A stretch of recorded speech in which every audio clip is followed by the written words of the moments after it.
এই যে আজকে প্রথম দিন রোজা আজকে শুরু হয়ে গেল।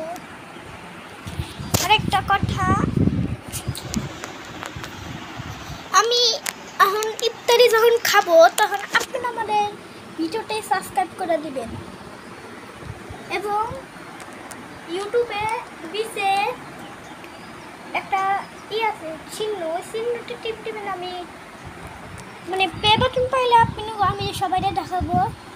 তাই আমার ভিডিওটা সাবস্ক্রাইব করেন এবং ইয়ে করেন।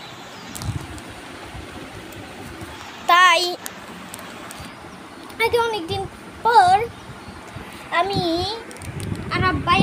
আরাব ওর ভিডিওতে সাবস্ক্রাইব করে দিবেন এবং টিকটকে হলো ফলো করে দিবেন।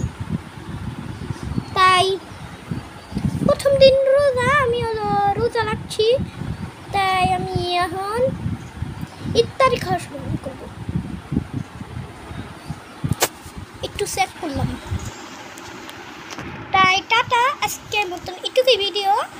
আর রোজার দিন আর একটু হলে অনেক ব্লগ করবো, আপনাদের সাথে জানান। তাই বাই বাই, গুড নাইট।